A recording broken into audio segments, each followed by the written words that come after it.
প্রিয় দর্শক, আমন্ত্রণ জানাচ্ছি চ্যানেল আইয়ের নিয়মিত আয়োজন আপনার সুস্বাস্থ্য দেখবার জন্য। আপনারা জানেন আমরা এই অনুষ্ঠানের মাধ্যমে বিভিন্ন রোগের তথ্য উপাত্ত তুলে ধরি, লক্ষণ তুলে ধরি এবং অত্যাধুনিক চিকিৎসা পদ্ধতিগুলি নিয়ে আলোচনা করি। আজকেও এর ব্যতিক্রম নয়। আজকে আমরা কথা বলবো ভেরিকোজ ভেইন নিয়ে। ভেরিকোজ ভেইন কি, কেন হয়, চিকিৎসা কী, আদৌ কোনো প্রতিরোধের ব্যবস্থা আছে কি, এই বিষয়গুলো বিস্তারিত জানব। আমাদের সাথে স্টুডিওতে আছেন ডাক্তার শামীম রেজা। তিনি সহযোগী অধ্যাপক, ভাস্কুলার সার্জারি বিভাগ, জাতীয় হৃদরোগ ইনস্টিটিউট ও হাসপাতাল। আপনার কাছে আমার প্রথম প্রশ্ন, ভেরিকোজ ভেইন নিয়ে আসলে আলোচনা খুব কম হয়, কিন্তু অনেকেই এই রোগে ভুগছেন ভেরিকোজ ভেইন। আসলে আমি যদি জানতে চাই ভেরিকোজ ভেইনটা কি? ভেরিকোজ ভেইন হলো যে আমাদের পায়ের চামড়ার নিচে যে ভেনগুলো আছে, এই ভেনগুলো যদি মোটা হয়ে ফুলে ওঠে এবং দেখতে অনেকটা কিম্ভূত টাইপের, এইরকম যে ভেনগুলো থাকে সেইগুলো আসলে ভেরিকোজ ভেন। আপনি জানেন যে আমাদের শরীরে দুই ধরনের রক্তনালী আছে, একটা হলো ধমনী বা আর্টারি, আর আরেকটা হলো শিরা বা ভেন। ভেনের আবার দুই প্রকার ক্যাটাগরি আছে, একটা চামড়ার নিচে দিয়ে প্রবাহিত হয়, আর একটা একদম মাংসের ভিতরে গভীর থেকে প্রবাহিত হয়। তাহলে এই চামড়ার নিচে যে ভেনগুলো আছে, আসলে এইটার যে ডিজিজ, এইটার যে সমস্যা, এইটাই ভেরিকোজ ভেন। এইটা ফুলে ওঠা বা এটা আঁকাবাঁকা হয়ে যাওয়া, এইটাকে ভেরিকোজ। কেন হয় ভেরিকোজ ভেইন? যারা দাঁড়িয়ে কাজ করেন, লং টাইম দাঁড়িয়ে কাজ করেন, যেমন যারা প্রথমেই বলতে হয় যে যারা ট্রাফিক পুলিশ, তারা অনেক সময় সারাদিনই দাঁড়িয়ে কাজ করেন। আমাদের মতো সার্জন, বিশেষ করে ভাস্কুলার কার্ডিয়াক সার্জন বা অর্থোপেডিক সার্জন, যারা লং টাইম দাঁড়িয়ে অপারেশন করেন, তাদের এটা হয়। গার্মেন্টসে কাজ করেন, যারা টিচার সারাদিন ধরে দাঁড়িয়ে দাঁড়িয়ে ক্লাস নেন, এইরকম যারা দাঁড়িয়ে কাজ করেন, তাদের আসলে এটা বেশি হয়।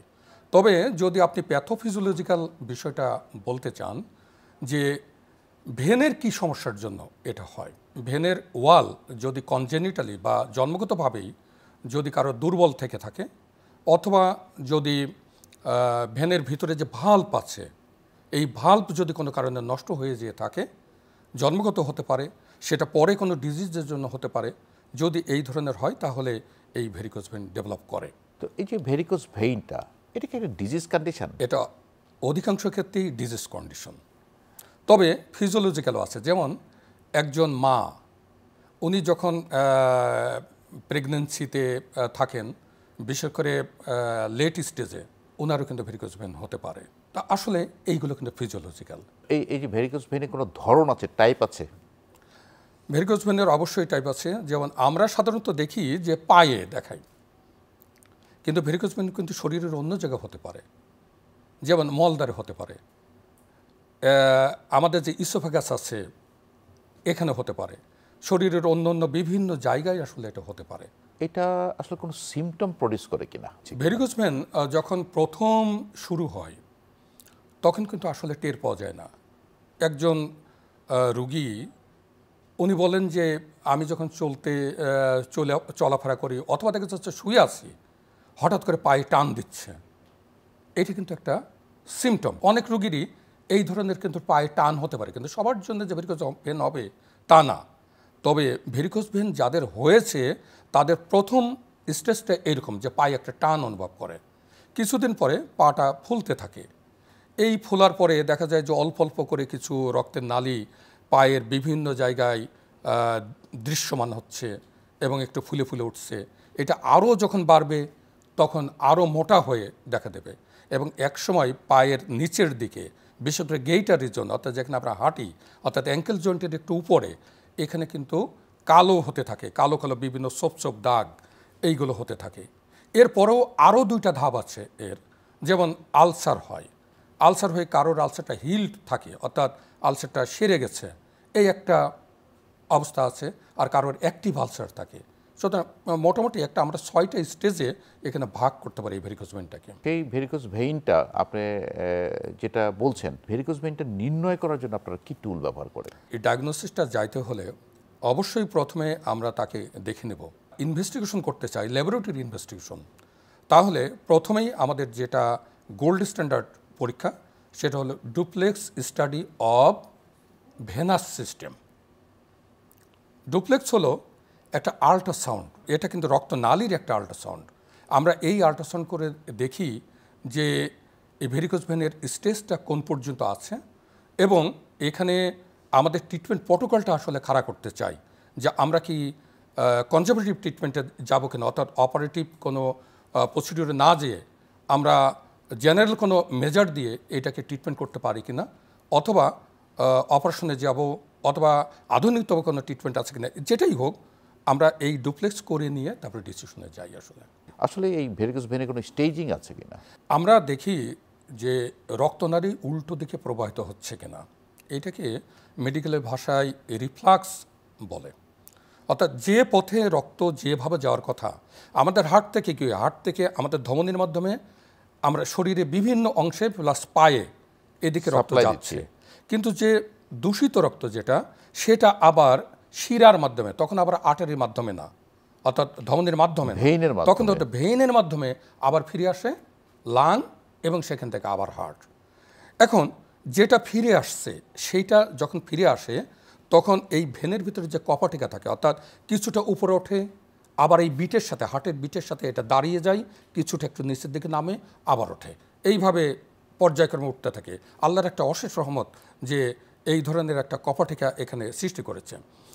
কিন্তু যদি এই কপাটিকা নষ্ট হয়ে যেয়ে থাকে, তাহলে রিফ্লাক্স, অর্থাৎ যেখানে যেভাবে উপরের দিকে ওঠার কথা ছিল আসলে সেইভাবে উঠতে পারে না, তখন এটা নিচের দিকে ধাবিত হয়। তাহলে যখনই এটা নিচের দিকে ধাবিত হয় তখন নিচের দিকে পাটা বেশি ফুলতে থাকে। যদি অল্প থাকে, দেখা যাচ্ছে যে জাস্ট চামড়ার নিচে অল্প অল্প ভেরিকোজ ভেন আছে, তাহলে আমার তো অপারেশনে যাওয়ার কোনো প্রয়োজন নাই, সুতরাং সেখানে আমি কনজারভেটিভ ট্রিটমেন্টে যাই। এবং যদি মিডিয়াম একটা পর্যায়ে যায় তাহলে আমাদের আধুনিকতম কিছু ট্রিটমেন্ট আছে, কিছু আছে যেমন অপারেটিভ প্রসিডিওর, যেটা হচ্ছে অ্যাডভান্স স্টেজ, যেখানে প্রচুর পরিমাণে রিফ্লাক্স থাকে। এইভাবে আমরা এটাকে মোটামুটি ক্যাটাগরাইজ করি। তো আমরা যদি ট্রিটমেন্ট অপশনে যাই, আসলে কয়টা অপশন আছে ট্রিটমেন্টের? আপনারা কীভাবে একটা রুগীকে ইভালুয়েট করেন এবং তার ট্রিটমেন্ট কীভাবে আপনারা করেন? সমস্যাটা অল্প থাকে, যেমন আমরা চিপ ক্লাসিফিকেশন বলে একটা জিনিস আছে, সেখানে যে প্রথম স্টেজ অর্থাৎ C1 C2, এটা প্রথম দিকের এটা যদি থাকে তাহলে আমরা তাকে কিছু কনজারভেটিভ মেজার দিই। যেমন তাকে বলি যে আপনি পা উঁচু করে থাকবেন, অর্থাৎ উনি কাজ করছেন কিন্তু উনি যখন একটু রেস্টে থাকবেন তখন যেন পাটা উঁচু করে থাকেন। সেটা বালিশ এর উপরে দিতে পারেন, তবে বালিশের উপরে দিয়ে সবাই কিন্তু ঠিকমতো পাটা রাখতে পারেন না।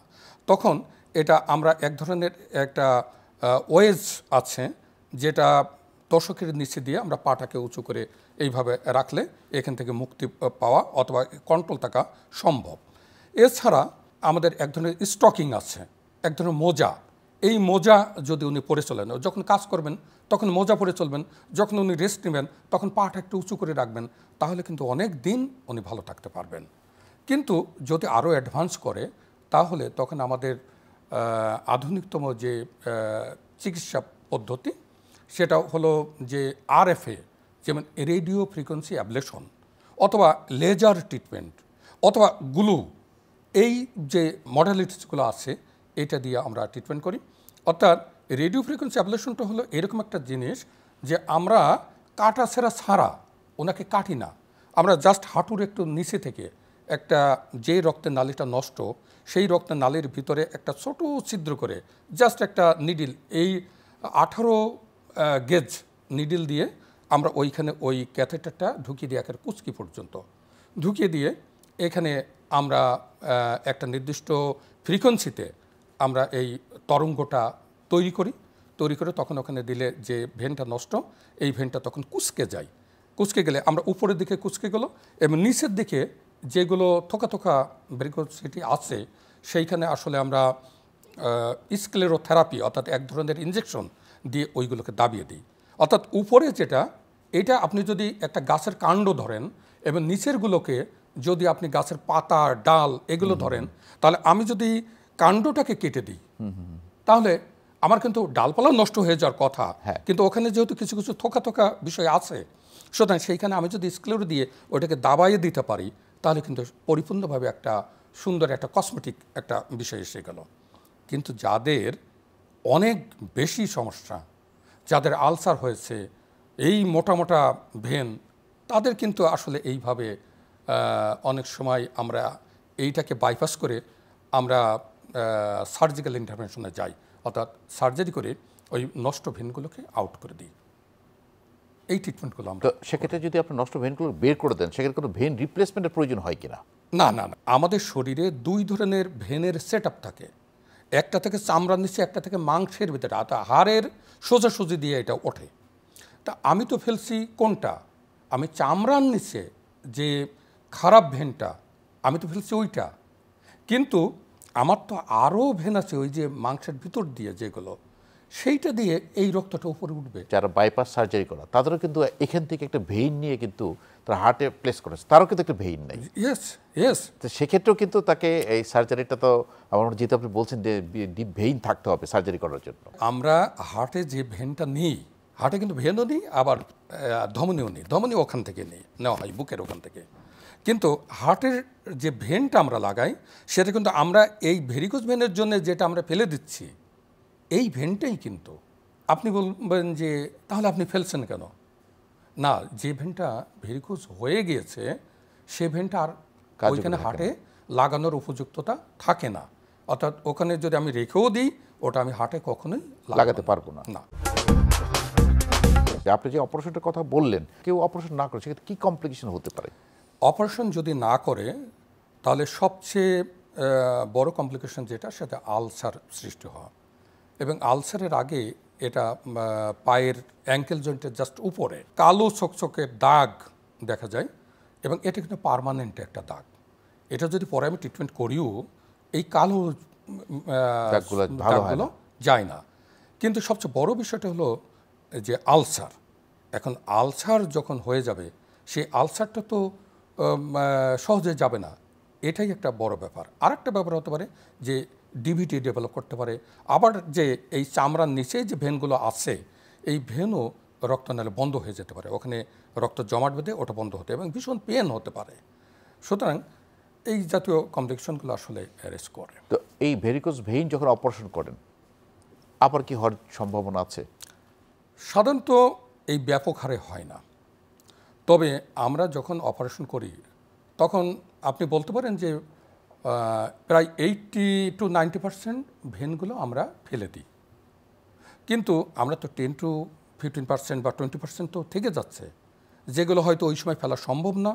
অথবা এমন হতে পারে যে আমরা হয়তো একদম নিচের দিকে আছে, যেটা যদি আমরা ফেলতে যাই তাহলে আগলি লুক ডেভেলপ করবে। সুতরাং এইখানে পরে যে কিছু সমস্যা মানে নতুন করে হতে পারে, কিন্তু সেটা যে ব্যাপক হারে হবে না। এবং যদি সেটা হয় তাহলে আমাদের আরও কিছু ট্রিটমেন্ট প্রোটোকল আছে, আমরা ওখানে স্ক্লেরোথেরাপি দিয়ে এইগুলোকে দাবানোর চেষ্টা করি। আমাদের অনেকের জানা নেই যে এই চিকিৎসাগুলো কোথায় হয়, এবং এই চিকিৎসার ব্যয় সম্পর্কে আমাদের আইডিয়া নেই। এটা যদি একটু বলতেন আমাদেরকে, যে আমাদের সরকারিভাবে কোথায় হয়, বেসরকারিভাবে কোথায় হয়, এবং আমাদের এটা ব্যয় কেমন হয়?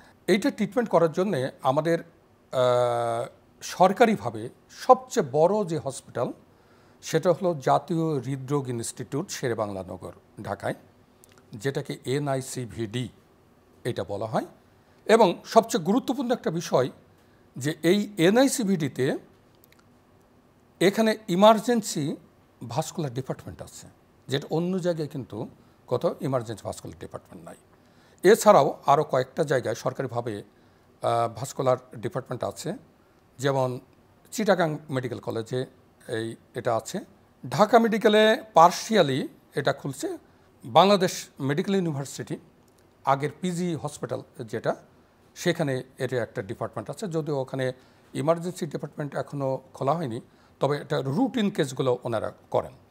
আর বেসরকারিভাবে যেমন বারডেম এখানে আছে, এখানেও রুটিন কেসগুলোই মেনলি করা হয়। ইবনে সিনা হসপিটাল এখানে আছে। আমরা দেখি আমাদের দেশে রোড ট্রাফিক অ্যাক্সিডেন্টের হার অনেক বেশি। জি, সেখানে যেমনটি হাড় ভেঙে আসছে, টুকরো টুকরো আসছে, সেক্ষেত্রে তো তার আর্টারি কেটে যাচ্ছে, তার ভেইন কেটে যাচ্ছে, তার ভাস্কুলার ইনজুরি হচ্ছে। তো সেক্ষেত্রে কিন্তু একদম ইমার্জেন্সি ভাস্কুলার সার্জারি খুবই ভাইটাল রোল রাখে। অন্যথায় যদি আপনি শুধু ওই ভেইন রিপেয়ার না করে, আর্টারি রিপেয়ার না করে শুধু যদি আপনার বোনসটা রিপেয়ার করে দেন বা স্ক্রু প্লেটিং করে দেন, তাহলে সেটা গ্যাংগ্রিন হয়েছে রোগটা কিন্তু তার অপারেশনটা ব্যর্থ হয়ে যাবে। তো সেক্ষেত্রে ভাস্কুলার সার্জনদের খুব ভালো রোল আছে। সে বিষয়টা আপনি কীভাবে বলবেন? ভাস্কুলার সার্জারিতে যে সমস্ত রোড ট্রাফিক অ্যাক্সিডেন্ট করে যে সমস্ত রোগী আসেন, তাদের যদি আমরা অ্যাপ্রোপ্রিয়েট ট্রিটমেন্ট দিতে চাই, তাহলে আমাদের একটা অর্থো ভাস্কুলার ডিপার্টমেন্ট দরকার। যেমন এনআইসিবিটিতে ভাস্কুলার সার্জন আছে, বাট অর্থোপেডিক সার্জন নাই। আমরা চাচ্ছি যে কিছু অর্থোপেডিক সার্জন আমাদের এনআইসিবিটিতে ভাস্কুলার সার্জারি ডিপার্টমেন্টে প্লেসমেন্ট হোক। আবার যেমন নিটোর, ওটা টোটাল একটা অর্থোপেডিক হসপিটাল, সেখানে আমাদের কিছু ভাস্কুলার সার্জন ওখানে প্লেসমেন্ট দেওয়া হোক। তাহলে কি হবে, যে রুগীটা বাইরে থেকে অ্যাক্সিডেন্ট করে আসছেন, রক্তের নালি ছিঁড়ে গেছে, হাড় টুকরো টুকরো হয়ে গেছে, তাহলে আমরা যৌথভাবে কিন্তু এই ট্রিটমেন্টটা করতে পারি। যখন আমরা ভাস্কুলারের একটা আর্টারি হোক আর ভেনই হোক, যখন আমরা অ্যানাস্টোমোসিস করব, অর্থাৎ লাগিয়ে দেব, এই রক্তটা ঠিকমতো প্রবাহিত হওয়ার যে পথটা তৈরি করে দেব, সেইটা যদি করতে হয় তাহলে আগে আমার ভাস্কুলার ইস্টাবলিশমেন্ট দরকার। এটা স্টেবল করতে হবে আগে, তারপরে যে আমরা সেখানে ভেনের কাজটা বা আর্টারির কাজটা আমরা আশা করব যে এই সমুন্নত চিকিৎসা, মানে আপনার যে মাল্টি সেক্টরাল অ্যাপ্রোচ, আপনার অর্থোপেডিক্স, আপনারা ভাস্কুলার সার্জন, বা এই যে অ্যাপ্রোচ, এটা সমুন্নত একটা উদ্যোগ প্রয়োজন যাতে করে আমরা এই চিকিৎসাটা পাই। কোনো প্রিভেনশনের উপায় আছে? আপনি বলছেন যে মোজা পড়লে তারপরে যেটা প্রিভেনশন কিছু বলেছেন, এটা প্রিভেন্ট করার অন্য কোনো পদ্ধতি আছে কিনা? হ্যাঁ, প্রিভেন্ট করার কিছু কিছু পদ্ধতি আছে। যেমন যিনি ভেরিকোজ ভেন হতে পারে এইরকম যে যারা, তারা যদি কর্মক্ষেত্রে কাজ করতে করতে একটু পা উঁচু করে রেস্ট নেন, অথবা যখন উনি বাসায় যাচ্ছেন তখন দেখা যাচ্ছে আধা ঘন্টা 1 ঘন্টা ওনার খাটের এক পাশে উঁচু করে সেখানে পা উঁচুতে রেখে উনি রেস্ট নিলেন, এইরকম জিনিসগুলো যদি উনি করতে পারেন, অথবা কর্মক্ষেত্রে যদি আগেই মোজা পরে উনি যদি কাজ করতে থাকেন, তাহলে আমি মনে করি যে এখান থেকে একটা প্রিভেন্ট করা সম্ভব। কিন্তু যেটা আসলে কনজেনিটাল, অর্থাৎ যেটা একেবারে জন্মগতভাবে, সেইখানে অনেক কিছু করা সম্ভব হয় না। তবে আমরা ডিলে করতে পারি, অর্থাৎ প্রসিডিওরটাকে ডিলে করতে পারি। যেখানে একটা ভেরিকোজ ভেন ডেভেলপ করে যাচ্ছে 3 বছর 4 বছরের মধ্যে, এটা 10 বছর হতে পারে। ওই লোকটা হয়তো ভেরিকোজ ভেন হবে, কিন্তু 10 বছর পরে হবে। তার জন্যে উনি এই মেজারগুলো নেবেন, অর্থাৎ পা উঁচু করা এবং স্টকিং পরা, অর্থাৎ মোজা পরা, এটা হলে পরে অনেক ভালো থাকে। আর আরেকটি বিষয় আমরা বলি যে অনেক সময় দেখা যায়, আমরা বলি রক্ত পাতলা করার জন্য অ্যাসপ্রিন জাতীয় ওষুধ, এটা হৃদরোগে বেশি ব্যবহার হয় বা আমরা অনেক সময় ব্যবহার করি, সেখানে কোনো মেডিসিনের কোনো রোল আছে কিনা? না, এইখানে মেডিসিনের, রক্ত পাতলা করার মেডিসিন আসলে আমরা এই ভেনের জন্য দিই না, কার্যকরিতা আমরা ধমনির ব্লকের জন্য, অর্থাৎ আর্টারি ব্লকের জন্য, সেই ক্ষেত্রে আমাদের এটা কাজ। কিন্তু এইখানে একটা মেডিসিন আছে, ভেনোটনিক, অর্থাৎ শিরার যে ডাইলেট হয়ে যাওয়ার যে প্রবণতা, এইটাকে একটু কমানো, অর্থাৎ যেটা ডাইলেট হচ্ছে সেটাকে একটু চাপ দিয়ে, এমন কিছু মেডিসিন আমাদের বাজারে আছে, এবং এটা আমরা লং টাইম আসলে ইউজ করাই, অনেকে ইউজ করেন, এবং সেই সাথে কিন্তু ওই আগের যে মেজারমেন্টগুলো বললাম এগুলো নিয়ে, মানে ওই আগের মেজারমেন্ট নিতে হবে, সাথে এই সূত্র চলে এসে একটু তার এটা প্রলম্বিত করা যাবে। ডক্টর শামীম রেজা, আপনাকে অসংখ্য ধন্যবাদ। আমরা আজকে ভেরিকোজ ভেইন সম্পর্কে অনেক তথ্য আপনার কাছে জানলাম, যেটা নিশ্চয়ই চ্যানেলের দর্শকদের অনেক উপকার আসবে। প্রিয় দর্শক, ভেরিকোজ ভেইন একটি রোগের নাম, এবং এই রোগের চিকিৎসা পদ্ধতি কনজারভেটিভ ম্যানেজমেন্ট এবং সার্জিক্যাল ট্রিটমেন্ট দুটোই বাংলাদেশে আছে। কাজে কারো যদি ভেরিকোজ ভেইন হয়ে থাকে, এবং যে হসপিটালগুলো আপনার নাম শুনে থাকবেন, সেই হসপিটালগুলোতে চিকিৎসা ব্যবস্থা আছে, এবং হৃদরোগ হাসপাতালে ইমার্জেন্সি থেকে শুরু করে নর্মাল ডিপার্টমেন্ট পর্যন্ত আছে। আপনারা সেখানে গিয়ে আপনাদের চিকিৎসা সেবা গ্রহণ করতে পারেন। দর্শক, ভালো থাকুন, সুস্থ থাকুন, নিরাপদেই থাকুন।